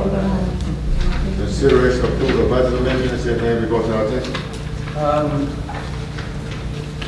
I'll just point out budget amendment number 7. This is to record, as you know, we took out a loan to purchase new radios. We closed on that loan, received that, so we have to record that there. The radios have been purchased and in the process of being distributed. We have received some funds, budget amendment number 8, to assist with the cost of COVID-19 vaccination. You'll see we received $33,547 in the health department. That'll help defray some of the costs, but certainly not all of the costs. Those were just a couple that I wanted to point out. I'm happy to answer questions that you might have on any of them. Any questions from the board? Second? Question? All in favor, let it be known by the vote saying aye. All opposed, hearing none, it is approved. Go ahead and say. Item B is regarding emergency leave for COVID-19. The Family First Coronavirus Response Act requires employers to provide up to 80 hours of paid sick leave to employees who were unable to work due to testing positive or being required to quarantine because of contact with a person having tested positive. For employees who were unable to work because they had to provide care for their children due to schools being closed, it required up to 80 hours of paid sick leave and up to an additional 10 weeks of paid extended family medical leave. This law expired on December 31st. Being that the COVID-19 pandemic is still a major public health concern, and Edgecombe County is still designated by the state as one of 86 counties with critical community spread, I believe that we should continue to offer the 80 hours of sick leave to those who have tested positive or otherwise ordered to quarantine by a medical professional. It is important for our staff who are in this situation not to come to work risking exposure to other employees. Just to note, I am not recommending that we give the 80 hours and up to 10 weeks of paid extended family and medical leave. Therefore, I recommend that you authorize me to offer up to 80 hours of emergency sick leave retroactive to January 1st, 2021. Now, I think you've got a form out there. Yes, sir. And as a note, you may have been missing the first page in your agenda packet, so a full copy was given to you. This is the form that was handed down to us to use when the law first came out. And so I just noted that everything else is being struck out. The only thing that's available, if it passes tonight, would be to offer the 80 hours for either testing positive or being ordered to quarantine. All right, so there's discussion on it before we get a motion. So you just wanted this one item? Yes, yes. When you, okay. Is there a motion? So moved. Second? Jeff, questions? All in favor, let it be known by the vote sign aye. All opposed, hearing none, the approved. Next. Item C is regarding housing redevelopment incentive grant. I received the attached request from Berkshire Acres Community Association requesting the county consider a rebate of taxes on a property it is redeveloping. The plan is to purchase homes that have substantial arrears for past due taxes for renovation and resale. More details about their plan are described in their letter. In order for us to consider such a request, there will have to be a clear public purpose. I suggest that we first consider creating a program and identify the purpose and requirements for which Berkshire Acres Community Association and any other qualifying entity may apply. I believe such a program would encourage investment and redevelopment of properties that may otherwise contribute to community blight. Therefore, I recommend that you approve the Housing Redevelopment Incentive Grant as described in the attached and authorize me to publicly solicit applications. If I may, Mr. Chairman, just want to point out a few things about what it is that I'm proposing. And so this is to encourage redevelopment of abandoned homes, tax foreclosed homes, or homes in jeopardy of being tax foreclosed. With the intent of alleviating community blight and returning or maintaining homes to a taxable status, and also to provide home ownership opportunities. If you approve this as presented, this would be only for residential single-family structures in the county. It would only apply to delinquent taxes owed to the county unless it's within a municipality and the municipality agrees to offer, saying we cannot offer this incentive on behalf of municipalities. It would only be, if you approve it, only available to tax-exempt nonprofit entities with housing development, community revitalization, or the like as a part of its organizational mission. They also would have to show that they have the capacity for such a project. The home must be made available as affordable housing as defined by the U.S. Department of Housing and Urban Development for families that are either low income per HUD standards, first-time home buyers, homeless, or displaced by a natural disaster. I also propose that we would offer a grant equivalent to the county's back taxes paid up to $5,000 per unit. The grant would only be provided once the unit is renovated and meets building code and minimum housing standards. And the program would be dependent on funds being allocated in the program each fiscal year with made available on a first-come, first-served basis. Property must have at least 3 years of past due taxes. The project has to not already have received a building permit to be eligible. In other words, it cannot be a home that was purchased foreclosure, and already worked on and already ready to sell to qualify for the program. They would have to meet local building codes, minimum housing standards. The taxes would have to be current on both city and county. And also, if you approve it, we will have a selection process where we will solicit proposals, and then proposals would have to be brought back to you for your final approval. So that's the framework of the program that I'm recommending. Any questions from the Senate? Motion to approve? I made that motion. Second. Question? All in favor, let it be known by the vote sign aye.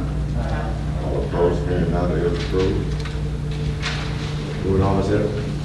Item D, you'll recall that we received funds in 2 separate grants from the North Carolina Department of Commerce totaling $3,171,000 for the development of the 53-acre tract the town of Princeville purchased and annexed. Purpose of the grants purpose is to complete an environmental review and development plan for the entire 53 acres and to construct a public works building and a new fire station. The environmental review and development plan have been completed. The next step is to move forward with the construction of the 2 buildings and the infrastructure for both. The town of Princeville is pursuing funds to construct infrastructure on the entire 53-acre development and has requested that we delay our construction so that all of the infrastructure can be done at one time. I and the funding agency, North Carolina Department of Commerce, agreed with this approach. Therefore, I recommend that you approve the two grant agreements, grant amendments as presented. So the changes in these two separate grants is to extend the term of the agreement. Motion, Second. question. All in favor, let it be known by the vote sign aye. All opposed, hearing none, it is approved. Okay. Item E is agreement emergency billing, medical billing services. Bringing EMS in-house under our emergency service department includes contracting with a company to handle medical billing. We will soon publish a request for proposals and vet companies to select for a long-term contract. In the meantime, I recommend that we enter into an agreement with Tar Heel Medical Billing, which was previously contracted by Edgecombe County Rescue Squad through June of this year.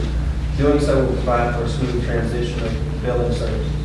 I recommend that you approve the agreement of emergency medical billing services as presented. Motion, So moved. second. Question. I agree, but I want to give you this back, because, before you give it anybody to sign, we really need to correct some spelling. On the agreement, so. I didn't draft it, by the way, just. All right, that's the secretary. We appreciate that. She read it all. It came from the provider. Thank you. Did I get a motion? All in favor, let it be known by the vote sign aye. All opposed, hearing none, it is approved with correction. Go ahead, Item F, construction of the new bridge over the Tar River on Highway 42 at Old Sparta required that our water line be relocated. During the construction, our lines were cut and water was rerouted to those affected customers. Now that the bridge is complete, new lines need to be installed.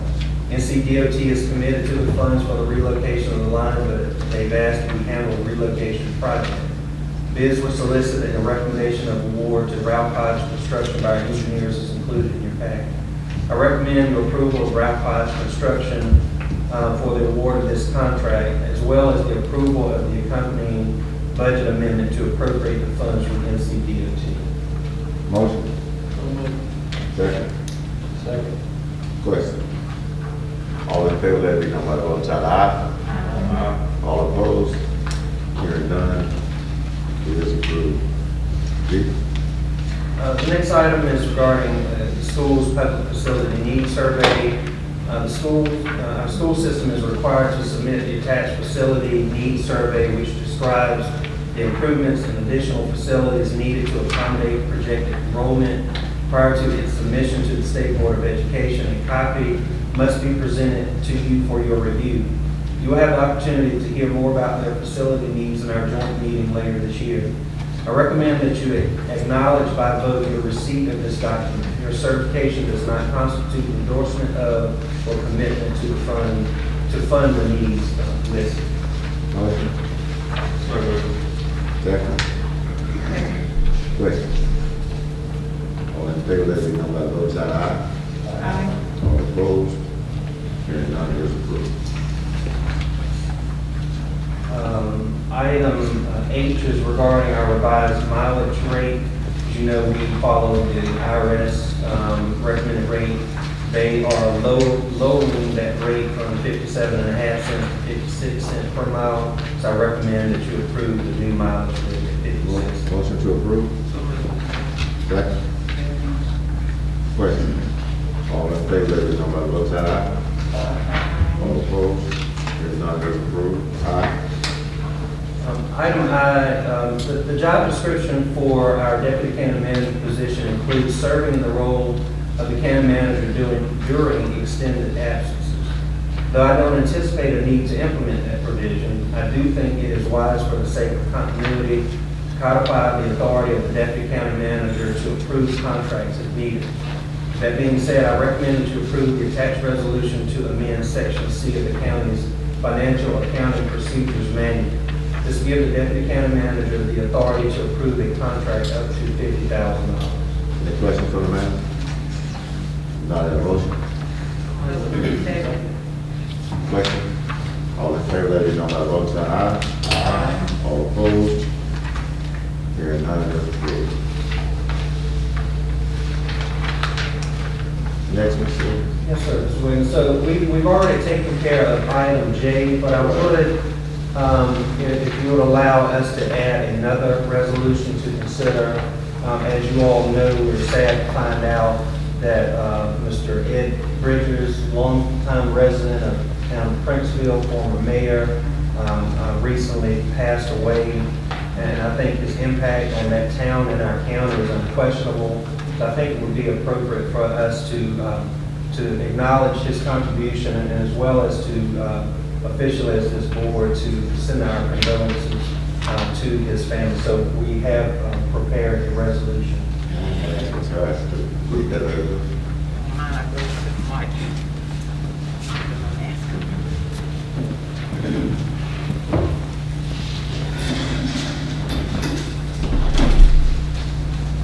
I'm honored to read this on behalf of Mr. Bridges, because I too was mentored by him when I first became a commissioner. First, I'm going to read the bio from the Twin County Hall of Fame, Mr. James Edward Bridges. James Edward Bridges, Mr. Ed, as everyone called him, was born in Princeville, North Carolina. He graduated from Tarver Colored High School in 1938, attended Hampton Institute, now the Hampton University, and Artist Barber College in Wilson. Mr. Ed made a living as a self-employed barber, has owned and operated a convenience store, and as a carpenter, has built and repaired businesses and houses he owned. A savvy businessman, he leads 6 businesses in Princeville Plaza and monitored Princeville's economic pulse. Mr. Ed was a member of Eastern Star Missionary Baptist Church, which he served chairman of the trustee board for 35 years and as a deacon for 19 years. At the time of his passing, he was deacon emeritus. Mr. Ed served for more than 20 years on the Princeville Town Board of Commissioners, including 8 years as mayor. One of his first civic contributions was working to get the Army Corps of Engineers to build a 3-mile levee to protect the town of Princeville from frequent flooding by the Tar River. That dike held back the water until 1999, when Hurricane Floyd dumped more than 20 inches of rain in Edgecombe County, leaving the town of Princeville submerged for days. During his political career, Mr. Ed was also instrumental in improving the living conditions of Princeville residents by lobbying for and getting street lights, paved streets, and water and sewer lines. Even after he was no longer in elected office, Mr. Ed still went to the city hall to express his opinion, especially in hard times. Perhaps the most notable instance followed the 1999 flood, when Princeville leaders were asked to vote on moving the town to higher ground. Mr. Ed was adamantly opposed, and his opinion prevailed.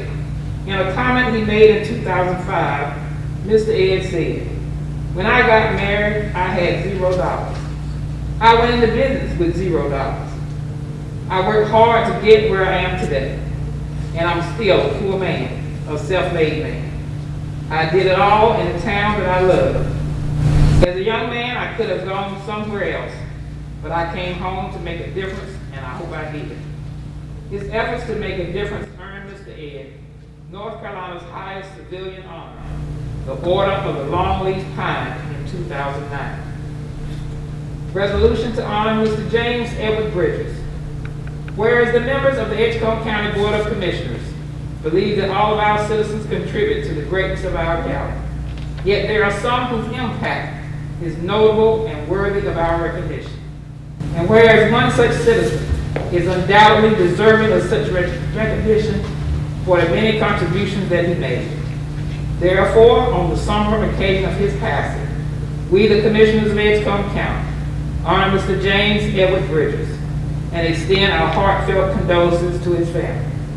Whereas we recognize his service to our county and to the entire region through the many roles he held, including serving as Commissioner for the town of Princeville over 20 years and serving as the Princeville Mayor for 8 years. Now therefore be it officially and publicly noted that the Edgecombe County Board of Commissioners hereby gives honor to the life and legacy of Mr. James Edward Bridges. This, the first day of February 2021. Danny Wiggins, Chairman, Frankie Mongo, Clerk. Motion to approve. So moved. Second. Chair seconds. Second. Questions? All in favor, let it be known by the vote sign aye. Aye. All opposed, hearing none, it is approved. And Mr. Wiggins, if I could point out, as I'm sure most of you know, we're proud that Mr. Bridges was inducted into the Twin Counties Hall of Fame. That's his picture there behind you. That's now displayed in the Twin Counties Hall of Fame. So certainly glad that he was able to receive that recognition while he was still there. Thank you so much.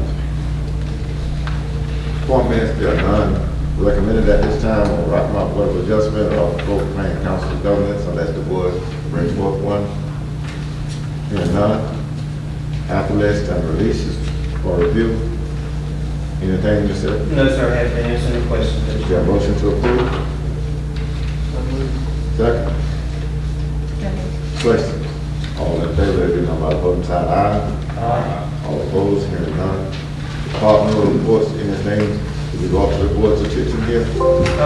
Would just like for you to point out to you that you have a new report in here. I thought you would be interested to see the number of building permits that we have done over the last few years. You can see from 2017 through 2020. Just might be interesting, but happy to answer any question you have on any of these. Any questions of Mr. Edgecombe? Departmental report? Manager's report? The first one is, as you know, Mr. Dancy came to last month's meeting and he had a list of concerns that he brought before you, and you asked that I follow up and respond to those if I could. His first concern was he asked why were our commissioners' meetings not live streamed. Certainly, you know, that's something we're working towards. We have ordered some equipment to be able to do that. Just about the time we were ordering that type of equipment, everybody else was as well. But we hope to be able to have that up and available soon. And he did point out that my department head meetings were being live streamed, so he couldn't understand why this meeting was not. And our department head meetings are not live streamed. We do use Zoom since we've been under the pandemic so that we can minimize our contact with one another, but we don't stream that live. And the equipment that you need is a little bit different than just being able to do a Zoom conference meeting. The second question or issue that he raised was regarding the information that we're not sharing compared to Nash County from our health department. He said he understands that HIPAA, there's a HIPAA law, and we're not asking for names, but other information such as demographics. You'll recall that early on in this pandemic, Karen, myself, Mr. Peters, and some of her staff, we sat down and we labored over this. We are under the umbrella of two laws, one federal, that being HIPAA, the other state, that being communicable disease statutes that protect privacy of information. It limits even, and I can understand, it seems like, well, as long as you don't share somebody's name or social security number, but it even goes beyond that. It goes to, if there's even the possibility that someone's identity can be extrapolated from information that's shown, you have to be careful about that. And we have to balance that against, public health concerns. So very early on, I took the position based on recommendation of staff and our attorney that we would share information on total number of cases, number of deaths, number of people that have recovered, number of active cases. But we also have, on a very regular basis, pointed people to information that is available from the State Department of Health and Human Services. DHHS is not under HIPAA, strangely enough. They are under communicable disease law. They have a little bit more flexibility, so you can go to the DHHS website and find a breakdown on a lot of different ways, by zip code, by county, by race and age and all of that. So when we were regularly publishing COVID updates, we also had in that same posting a link to the state's website. Now, as far as what Nash County or frankly any other county, what they choose to, share or not share, that's a local decision. I feel very confident in where we have landed, and certainly, the important thing to get out of all of this is that the COVID pandemic reached a point of community spread months ago. So you don't need to know if somebody in your zip code has it or those kinds of things, because all of us have to take the same precautions. That is wearing a mask, social distancing, washing your hands, and those kinds of things. And Ms. Evans, I'd like to say, I think the board has been satisfied with staff's decisions as to how to handle that, and we are a different governing body, so we don't have to do things like other counties do them. And most of the time, it's what these 7 members here say that we're going to do, and not what other governing bodies. And really, it makes no difference to us what another county does, as long as we feel that our staff is giving us good advice, and we've accepted that advice, and that's where we are. Okay. Continue. Yes, sir. Thank you, Mr. Williams. Next, he said that he was glad that we've taken over EMS and the new vehicles.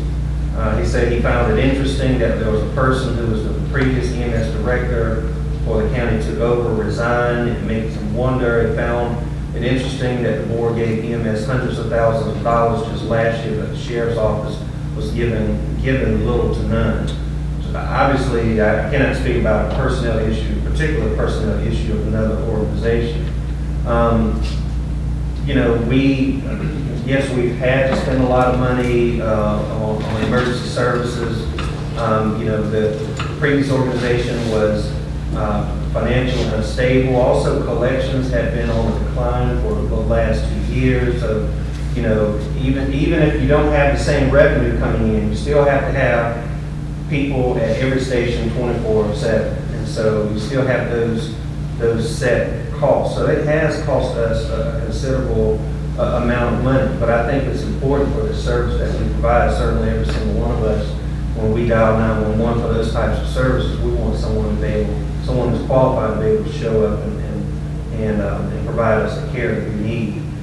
He pointed out about the difference in the funding for the sheriff's office. I certainly understand that the sheriff has a number of needs in his department. I would like to remind him, Mr. Dance, as well as any of the public that's interested in this, the board did approve an additional $350,000 in the sheriff's budget that has been used for salary increases. I know that does not get us all the way down the road, perhaps where we need to be, but I think that's a very strong first step. Number 4, he says he thinks it's interesting that Edgecombe County is known to hire family members within the county, but it's hard for blacks to get hired in the county, especially family members. So therefore, when they go off to school, they don't return. I don't know of any specifics that he may be referring to. I will say that we do have a conflict of interest party. My immediate family member could not.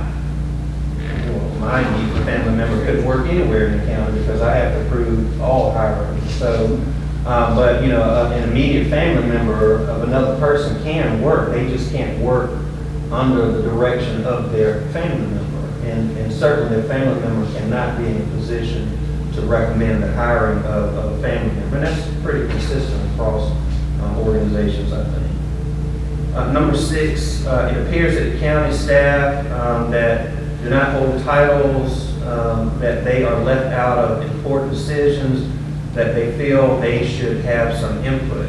Again, I'm really not sure exactly what he may be referring to. If I knew some specifics, I might be able to address it. I will say, though, however, I have acknowledged, some time back, that I think it's important for our employees to be heard. We naturally have a number of ways that can happen anyway. You can make that your views and concerns known to your immediate supervisor, your department head. I like to think that I have a fairly open door available to employees, certainly now, not in person, but they can call me or email me, and I try to respond to emails or calls that I get to employees, even employees that ask to speak to me. I make time to schedule that, or some of my staff to do that. But even beyond that, we want to create more opportunities for our employees' voice to be heard. And so, in fact, about 2 years ago, a year and a half ago, I went to a training at the School of Government to talk about that employee voice, and that is creating more opportunities for employees to have avenues by which their voice, their concerns, their ideas, their input can be heard. And so that's something that we had started to work on. The pandemic kind of sidetracked us with that. We were in the process of pulling together what we call a voice committee. And that is a committee that's representative across the county organization to be non-department heads. I get here from department heads all the time. But to be representative of our county organization.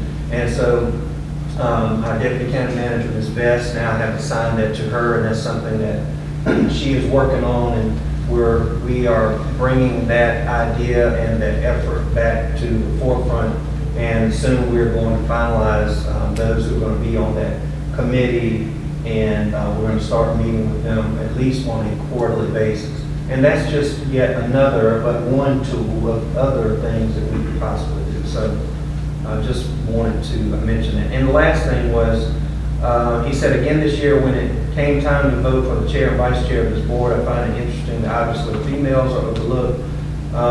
Why is it the board has not elected a female chair and a vice chair over the 3 years? And I certainly cannot address that, but I did want to. That's always a board decision. I'll address that. That's up to the board to elect officers of the board. So, and I just felt that some of the things that were raised, I asked Mr. Evans to respond to it. And if he raises anything he like, anytime the citizen raises anything, we might need to have a response to it. And thank you for Mr. Evans for that report. Is there anything else on your report that you need to bring to the attention of the board? The last thing is, you'll remember Mr. Chad Meadows. Any comments from the board? Go ahead. Mr. Chad Meadows is a consultant that we've hired to work with our planning director to revise our unified development orders. He presented to you the new framework of the UDO. He will very soon have a first draft of that available.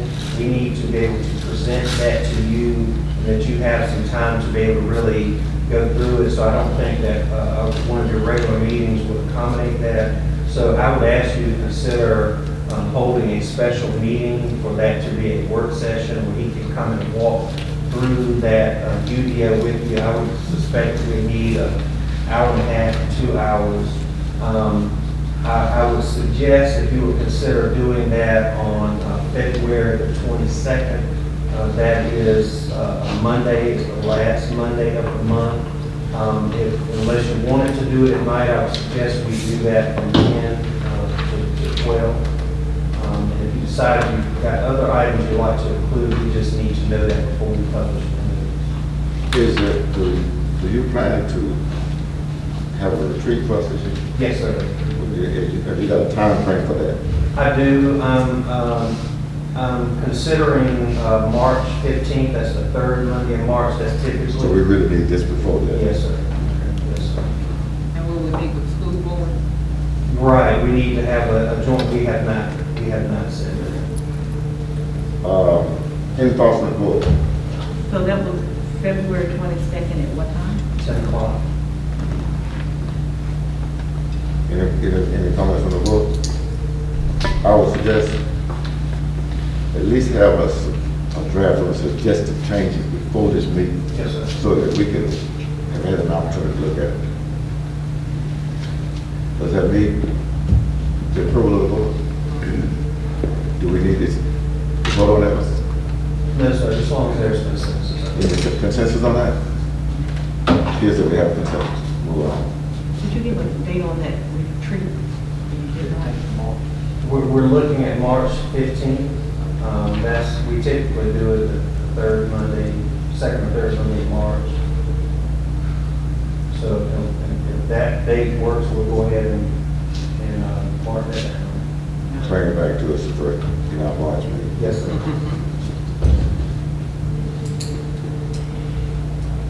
It appears that you can mark it down, but let's make sure we talk about it. Yes, Anything else? No, sir, that's it.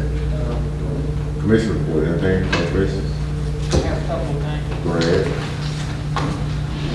I attended via Zoom our North Carolina Association of County Commissioners Board of Directors meeting. I just wanted to make sure that everybody was up to date. Our speaker talked about the Medicaid transformation, and they started talking about that in 19, but now it's 21. They're supposed to really go to it. And so he let us know that open enrollment will be March 15th, automatic enrollment 5/15, and go live across the region July 1st. And what that means is anybody on Medicaid would have to choose a plan. You know, right now, usually they go through DSS, helps them choose which plan. No longer. They will have to choose the plan, and they're going to be working with an enrollment broker. And of course, you know, I expressed to him my concern was the elderly population. Anybody can call and they'll agree to something. It may not be what they need. So I had, you know, it was like, how are we going to handle that? And they would have to have a prepaid health plan. And the PHP providers will be United Healthcare, Health Blue through Blue Cross Blue Shield, AmeriHealth, WellCare, which is new, and Carolina Complete Health. So they will have to choose one of those providers. And so we are hoping that we will have somebody out in the field, they said, to help those folks make the right decision so they get the right plan. Okay. The other thing was we've come up with the top 5 goals. In January, we had our goals committee meeting, all 100 counties. I was a delegate for Edgecombe County. The top 5 that will be presented to the North Carolina General Assembly on behalf of county commissioners. Number 1 is broadband. Number 2 is school funding. Number 3 is the language used on the ballots. Number 4 was behavioral health funding. And a lot of that came because of the pandemic. We have a lot of people going to have mental health problems. Children, adults who live alone, those kind of things. So that was number 4. And number 5 is going to be to oppose taking away any of the resources that counties currently have, taxes on this, taxes on that, for the state not to give us any unfunded mandates and take away the resources we already have. Those are the top 5. That was good. And one of that I voted on that wasn't in the top 5 was the opposition of counties having to advertise in the newspaper instead of they wanted to be online. We have too many people I know in my area who already don't have broadband. So if you advertise everything online, more of our citizens will be cut off from what's going on. Plus, I worked in the newspaper business for 15 years. I still read it. I think we should have both and not have just that one line. Thank you, Gary. Any questions? Attorney report? No, sir. Hearing none. At this time, ladies and gentlemen, we scheduled for a closed session to discuss economic development and legal matters. Is there a motion to go into closed session? Second. Question? All in favor, let it be known by voting by aye. All opposed, we'll be going into closed session.